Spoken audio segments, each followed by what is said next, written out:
Sepanjang Ramadan ini, menurut kemampuan yang ada pada diri kita, kita telah berusaha mengisi waktu dengan berbagai kegiatan ibadah.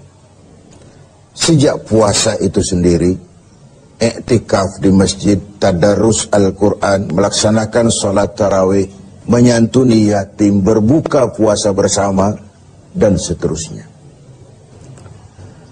Sungguh pun demikian, kita harus tetap melakukan muhasabah. Karena pada dasarnya ibadah merupakan satu keseluruhan yang bisa saja dirusak oleh hal-hal lain di luar ibadah itu sendiri.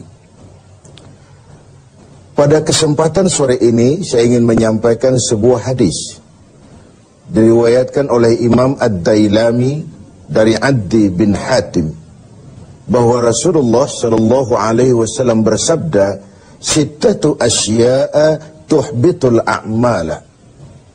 Ada 6 perkara yang dapat merusak suatu amal. Merusak sholat kita, merusak puasa kita, merusak zakat kita, merusak bahkan haji kita, dan seterusnya. Inilah yang harus kita waspadai. Kita merasa kita sudah melakukan amal begitu banyak, tahu-tahu dirusak oleh hal-hal lain yang ada pada diri kita. Apa 6 perkara yang merusak amal itu? Yang pertama, al-istighalu bi'uyubil khalqi.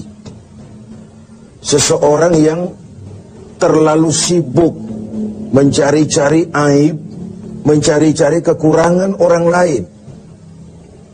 Sekarang ini, oleh budaya kita, mencari dan membicarakan kekurangan orang lain bukan lagi hal yang tabu. Dikorek, dicari, kemudian berakhir dengan fitnah, dan begitu seterusnya. Dan itu merusak nilai amal yang kita kerjakan. Sibuk dengan mencari aib orang lain, lalu lupa kepada kekurangan dirinya sendiri. Bukankah dalam hadis lain Nabi mengajarkan, Tuba liman syaghalahu aibuhu an uyubin nas.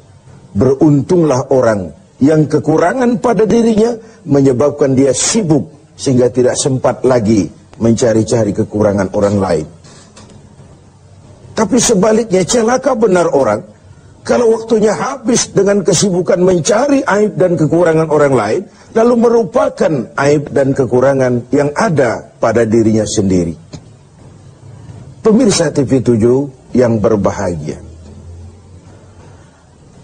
sibuk dengan aib dan kekurangan orang lain dan asyik tenggelam di dalamnya, membicarakan si fulan, membicarakan si fulan, membicarakan si ini, menyebabkan kita terlena dan tidak sadar akan aib dan kekurangan yang ada di dalam diri kita. Dalam dunia jurnalistik ada ungkapan, bad news is good news. Berita jelek itulah berita bagus. Berita yang bagus biasa-biasa saja.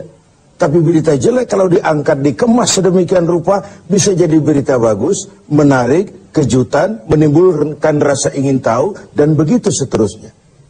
Termasuk dalam konteks ini, setiap hari sekarang ini, kita dijejali berbagai tayangan-tayangan yang sibuk dengan aib dan kekurangan orang lain.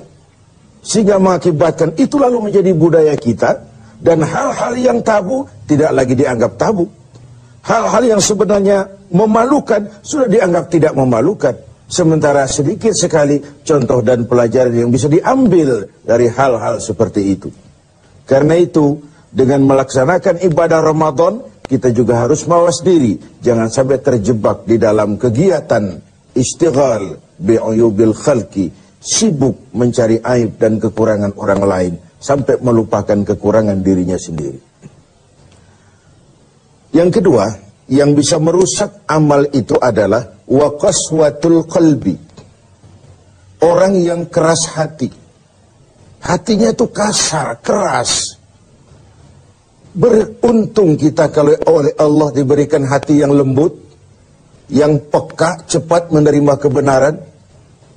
Sebuah contoh, Sayyidina Umar bin Khattab, orang yang diberikan hati yang keras, tapi mudah menerima kebenaran, cepat menerima kebenaran. Dia yang dimaksud qaswatul qalbi ini sudah hatinya keras, kasar, dan tertutup untuk menerima kebenaran. Hatinya itu degil, hatinya itu tertutup, cupik seperti katak di bawah tempurung, tidak mau menerima kebenaran. Nah, tatkala kita tidak mau menerima kebenaran, lalu kita merasa kitalah yang paling benar. Banyak sekali dalam perjalanan hidup ini orang-orang yang kemudian terjebak menjadi pemilik kebenaran, mengklaim yang lain salah semua, cuma dia saja yang benar. Akhirnya juga terjebak pada hati yang keras dan kasar seperti tadi. Hati adalah raja dari kerajaan tubuh manusia, sementara anggota badan kita yang lain cuma prajurit saja.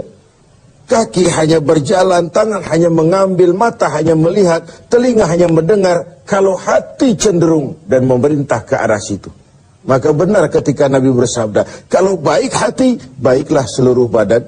Kalau rusak hati, rusak jugalah seluruh anggota badan yang lain. Qaswatul qalbi. Yang ketiga yang merusak amal itu adalah wahubbud dunia. Orang yang terlalu cinta kepada dunia. Saya menggunakan kata terlalu karena cinta kepada dunia bukan hal yang salah. Sepanjang dunia itu kita jadikan sebagai alat untuk mencapai tujuan jangka panjang, yakni akhirat dan ridho Allah. Tapi terlalu sehingga dia berurat dan berakar di hati, dan kita sulit melepaskannya, ini akan bisa merusak amal. Sebab apa? Kalau kegiatan hidup kita sudah dipacu oleh hubbud dunia, cinta dunia yang berlebihan. Cinta dunia itu include cinta pangkat, cinta jabatan, cinta harta, cinta pujian, dan sebagainya. Kalau itu sudah overload, sudah berlebihan dalam hidup kita, kita cenderung melakukan hal-hal yang menghalalkan segala cara. Dan ini akhirnya akan merusak nilai amal yang sudah kita kerjakan. Bukankah ini memang penyakit kita? Hubbud dunia, terlalu cinta kepada dunia, lalu menjilat ke atas, injak ke bawah, sikut kiri, kanan. Masa bodoh teman jadi lawan, lawan jadi teman, asal bisa menggapai target dunia. Akhirat urusan nanti, yang penting yang sekarang. Padahal yang nanti itu ditentukan oleh yang sekarang ini. Kalau beginilah cara kita mencapai tujuan, kita sudah merusak yang nanti itu juga. Karena itu, cinta kepada dunia secara berlebihan dapat merusak nilai amal kita. Inilah Ramadan, di mana kita menghadapi renungan-renungan bahwa dunia sesuatu yang bersifat sementara. Pernah saya sampaikan pada mimbar kita ini dunia. Ambil apa yang memang perlu, nikmati apa yang memang boleh. Kalau bisa jangan gagal kita di dunia ini. Tapi kalaupun kita gagal di dunia, kita kan masih punya akhirat.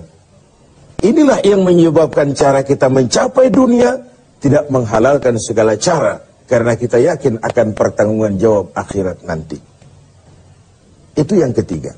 Yang keempat, waqillatul haya, sedikit rasa malu. Ini kan budaya malu, sekarang ini sudah setipis kulit ari. Tadi saya sampaikan yang tabu sudah dilakukan orang secara biasa. Kita tidak mengerti, misalnya ada perempuan dengan bangga bercerita, anak saya 3, semua tidak ketahuan bapaknya. Dicerita secara terbuka di media, dan dia merasa enjoy dengan itu. Bayangkan kalau ini lalu menjadi diikuti oleh yang lain. Bayangkan kalau ini menjadi sebuah tradisi di tengah masyarakat kita. Hal yang memalukan dan memilukan sudah dianggap sebagai sesuatu yang biasa. Tidak ada yang tabu lagi. Padahal malu bagian daripada iman. Tidak ada rasa malu, kurang syarat untuk mempunyai nilai-nilai keimanan. Nah, dengan puasa kita justru menimbulkan rasa malu yang paling tinggi, yaitu malu kepada Allah Subhanahu wa ta'ala. Kalau tengah hari Ramadan kita makan, tidak seorang pun tahu. Tidak seorang pun lihat. Dan kita tidak mau melakukan. Kenapa? Karena kita malu. Malu kepada siapa? Malu kepada Allah Subhanahu wa ta'ala. Dan ukurannya adalah nurani. Ukurannya adalah nurani. Yang kelima, yang merusak nilai amal kita adalah watulul amal. Orang yang terlalu panjang angan-angan, terlalu muluk cita-cita. Silahkan saja cita-cita digantungkan setinggi bintang di langit, tapi kaki harus tetap berpijak di bumi. Kaki harus tetap berpijak pada realitas. Kalau tidak, kita akan jadi penghayal kelas berat, tukang lamun kelas tinggi, yang hidup cuma mengumpulkan jikalau, andai kata, umpama, dan misalnya. Orang sudah kemana-mana, kita masih terjebak di situ. Yang terakhir, wa zalimun la yantahi. Yang merusak amal adalah perbuatan zalim yang tidak pernah sanggup kita hentikan. Zalim dari kalimat zalama, kegelapan. Kita terlahir putih, bersih, suci. Kitalah yang menghitamkan diri kita sendiri dengan perbuatan-perbuatan yang menentang Allah. Dan itu artinya kita zalim kepada diri kita sendiri. Semoga kita dapat menjaga diri dari hal-hal yang merusak